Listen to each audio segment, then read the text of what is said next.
Lelo Panyaso Voice Box, a Muslim Supreme Council angofuna kulankhulapo kapena kuti kudzudzula zomwe zachitika ku Lilongwe. Ku Lilongwe ndithu tonse tikudziwa kuti Bambo Alfred Gangata amene padakali pano ndi wachiwiri kwa mtsogoleri wa chipani cha DPP ku chigawo chapakati kapena kuti Vice President Central Region akusungidwa pa polisi ya Area 3 mu mzinda wa Lilongwe. Ndi kumeneko kutafika anthu osiyanasiyana chipani cha DPP zikuoneka kuti pena pake mwina panali kusamvana ndipo apolisi anatulutsa mifuti mpaka na munthu mmodzi waomberedwa. Munthu ameneyu ndi Mayi Brenda Saidi amene anathamangirana ku chipatala kumene kuziwa kuti ayi athandizidwa komanso atuluka. Ndi Muslim Council akungodabwa kuti chinachitika ndi chani kuti mpaka na polisi afike potulutsa mfuti ndi kumuombera munthu. Kodi mese womwewo amene kuti nthawi ino yazisankho ndi nthawi yakuti anthu tisunge bata ndi mtendere. Tsono zikukhala bwanji kuti apolisi tsopano ndi amene akukhala kuti akuyambitsa ziwawa komanso nkhanza. Zimenezotu ndi zimene akulankhula a Muslim Supreme Council. Ndikhale modzi kuti tivoti uthenga wawo ndi otani kapena kuti chidzudzulo chawo ndi chotani. Ndipakamaliza musayiwale kuyika maganizo anu in the comment section below pano Panyaso Voice Box. Assalamu alaikum wa rahmatullahi ta'ala wa barakatuh. Bunge la Muslim Supreme Council of Malawi ladandaula zomwe zachitika ku Lilongwe.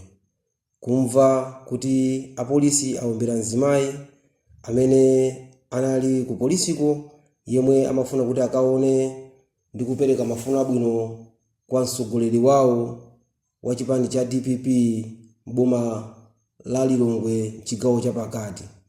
Tili okhumudwa kuti masiku apitawa takhala tikuona kalata likuzungulira madera osiyanasiyana manyumba olisa mawu kuti bungwe la polisi komanso bungwe la asilikali ankhondo la Malawi Army, Malawi Defense Force analemba kalata joint kalata imene ili yosonyeza kuti akuzuzula komanso akulimbikisa kukhalirana kwabwino kuti nziko muno musakhale zipolowe.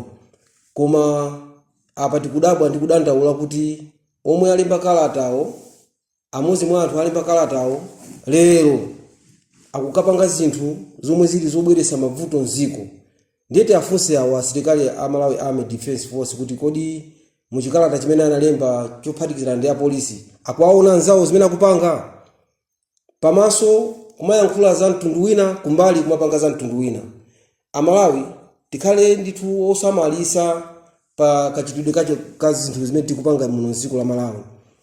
Komanso ndimafuna ndikukumbuseni inu apolisi kuti nziko lina lililonse apolisi amakhala pa mavuto, amakhala pa matageti chifukwa chakuti apolisi amalowerera zinthu za ndale. Mwaona ku Mozambique kuti amene ali pa mavuto kwambiri si aferelimu, amene ali pa mavuto kwambiri si alinamu, amene ali pa mavuto kwambiri ndi apolisi. Chifukwa chakuti apolisi amazitenga zinthu kukhala ngati za pa nyumba pawo. Zimenezozo amayenda timafuna tikukumbuseni inu amene mukugwira ntchito kubungwe la polisi kuti kagwiridwe kanu ka ntchito kakhale kozindikira kuti ine ndili ndi abale anga, ine ndili ndi makolo anga, ine ndikuchokera kumuzi, ine ndili ndi ufulunso ziko muno ngati nzika. Koma kutenga maganizo achipani, kutenga maganizo anthu andale ndi kumayendesa iweyo ngati munthu wa polisi zimakhala zovuta, zimabweretsa mavuto nziko. Ife tikuzuzula kwa mtunthu, tikuzuzula kwa mbiri kuti nchitidwe wachitika lero kuombera mzimayi amene ali woti alibe chida chilichonse, amene ali woti ndi mzimayi. Sindikuziwa kuti azimayi anzake, azimayi ena m'Malawi muno amene akuona zimenezi akuganiza bwanji ndi inu apolisi, akumva bwanji m'mitima mwawo ndi inu apolisi. Mzimayi ndi amene amatenga chakudya, ndi amene amatenga zinthu zofunikira, kukaona munthu amene ali kaya kundende, kukaona kaya munthu amene ali ku polisi. Choponyera zipolopolo za live ndi chiyani? Ife abungwe la Muslim Supreme Council of Malawi tikunena kuti munthu amene wapanga zimenezi ndofunika abwere poyera. Akufuna kuononga polisi yonse, munthu amene ni munthu wosokoneza. Munthu amene chimene mungaziwe nchonena kuti chipolopolo chilichonse, mfutiri yonse imakhala ni nambala imene imakagwira ntchito kumalo kumene kwachitikira ntchito. Motero kuti ndi chikhulupiriro kuti akuziwika, akuziwidwa kuti mfuti imeneyo ndi imene anatenga cheucheni. Funso ndili mupanga chiyani? kwa munthu amene wapanga zimenezoyi. Komanso ndimafuna ndikupempheni inuyo amene mukulamula Malawi Congress Party kuti apolisi watu akuonongerani programu yanu. Apolisiwa si onse amene ali Malawi Congress Party.